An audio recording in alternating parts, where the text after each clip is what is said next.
Madalas ka bang napapagod or bumibigat? Baka meron kang Hashimoto's thyroiditis, which is an underdiagnosed disease dito sa ating thyroid.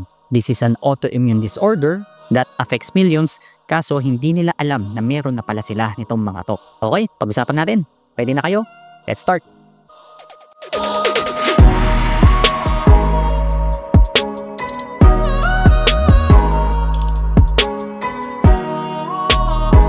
Good day again, guys. This is Dr. Ivan Codal, your internist and your endocrinologist. If you are new here, welcome to this channel. If you've been here before, thank you again for visiting. So, what is Hashimoto's thyroiditis? Hashimoto's thyroiditis is an autoimmune disorder. Ibig sabihin ng autoimmune, yung sarili mong cells inaatake yung iba mong normal cells. Ibig sabihin, yung panglaban mo na cells inaatake niya yung iyong thyroid. So doon nagkakasakit ang inyong thyroid. Kasi dapat ang inaatake lang ng ating fighting cells, yun yung mga infection, bacteria, viruses, and mistakenly nadadamay yung thyroid natin. Doon sila nagkakasakit. So anong sakit yung ibig ko sabihin? Yung thyroid namamaga, which leads to inflammation, and over time, yun nga, hypothyroidism. Meaning, hindi nagpo-produce ng enough hormones yung thyroid mo dahil nga sa pag-atake ng ating sariling cells. Oh guys, remember, Hashimoto's thyroiditis is a reason for hypothyroid. Ibig sabihin, hindi lahat ng hypothyroid Hashimoto's. Pero pag ikaw ay may Hashimoto's, pwede kang maging hypothyroid. Gets? Okay. So symptoms, ano ba yung mga symptoms ng Hashimoto's? So just like hypothyroid, eto yung mga yan. Fatigue or parating pagod, unexplained weight gain, kahit hindi ka na kumakain, bumibigat ka pa rin. Cold intolerance, onting lamig lang, giniginaw ka na. Hair thinning or luminipis ang inyong buhok, naging marupok ang inyong mga kuko. Dry skin, syempre, and of course yung brain fog. Ano nga ba yung brain fog?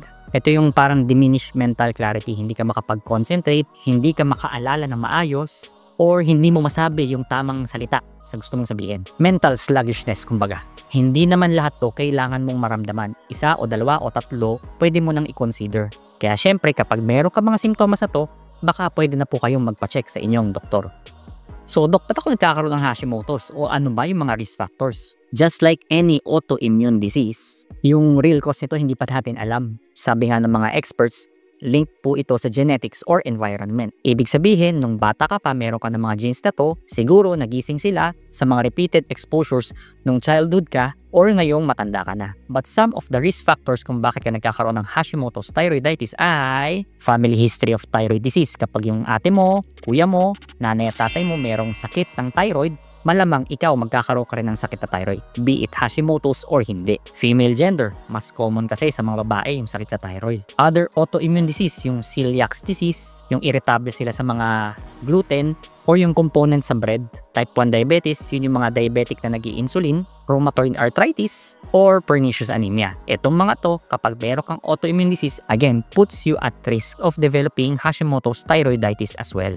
Iodine imbalance, ibig sabihin sobrang taas ng pag-inyong iodine intake or sobrang baba naman ng pagkain nyo. And of course, chronic stress. Kapag nai-stress ka dyan sa asawa mo, ay este dun sa trabaho mo or iba mong ginagawa, yan, pwede mag-cause or mag-trigger ng Hashimoto's thyroiditis. Again, this can be a combination of different factors since childhood mo until ngayon na nagtitrigger bakit ka nagkakaroon ng sakit na to. Ibig sabihin, hindi lang may kinalaman sa kung anong ginawa mo kahapon, anong ginawa mo last week, or anong ginawa mo 1 month ago. Cumulative.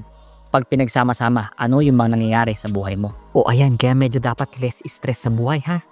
Now, nalaman mo na nga na gusto mo magpa-check up. So, paano mo dinadiagnose ito? So, just like any thyroid test, kailangan natin yung blood test muna, TSH, FT4, FT3. Doon nila malalaman kung hypothyroid ka. I-check din yung inyong ultrasound para malaman kung may bukol nga ba o wala. And minsan yung thyroid scan. Dito kasi pwede mo ring malaman ano ba yung cause ng hypothyroid mo. Baka naman nasobrahan ka lang sa anti-thyroid medications. Or meron kang nakain, nainom, o yung pala, naoperahan ka pala na hindi mo lang sinasabi sa doktor mo. And of course, yung antibody test. Pag positive po kayo dito, most likely, ito na nga, Hashimoto's thyroiditis na nga yung rason ng inyong hypothyroid. So, Doc, paano ba yung paggagamot dito? Siyempre, medication pa rin, levothyroxine pa rin po yung ginagamit namin dyan. Titimplahin na lang ng inyong doktor gaano kadalas or gaano kadami yung dosage ng levothyroxine na ibibigay sa inyo. Number 2, diet and nutrition. Di ba nga yung celiac disease? Siyempre, babawasan mo kung minsan yung mga gluten sa pagkain mo or yung mga pagkain na pro-inflammatory. Most likely, yung mga animal-based na pagkain. Again, check mo rin yung iodine. Kailangan mo bang i-normalize yung iodine mo dahil sobrang baba? Or babaan mo dahil sobrang dami ng inyong iodine na nakakain. Yung sobrang dami, ito example nito is yung mga nakatira sa dagat. Kasi most of the time, seafoods yung kinakain nila. So most likely, mataas yung iodine content na nakukuha nila. Lifestyle change, syempre yung stress management. Again, ano yung ginagawa mo sa buhay mo na nagpapastress sa'yo? Kailangan mo rin yung bawasan. Syempre, huwag kakalimutan yung tulog ha. And of course, regular monitoring. Dapat nagpapacheck po kayo sa inyong doktor at least every 3 to 6 months para matignan kung anong ba yung dosage, tama na ba, dadagdagan na ba o babawasan, depende doon sa inyong blood test. So ayun guys, Hashimoto's thyroiditis can be challenging. It is one of the reasons of your hypothyroidism. But from a right approach, pwede ka pa rin mabuhay ng normal. Ibig sabihin, minsan kahit may sakit ka, hindi ibig sabihin nun baldado ka na. Iinom ka lang ng gamot, pero yung overall quality of life mo, yun pa rin, maayos pa rin.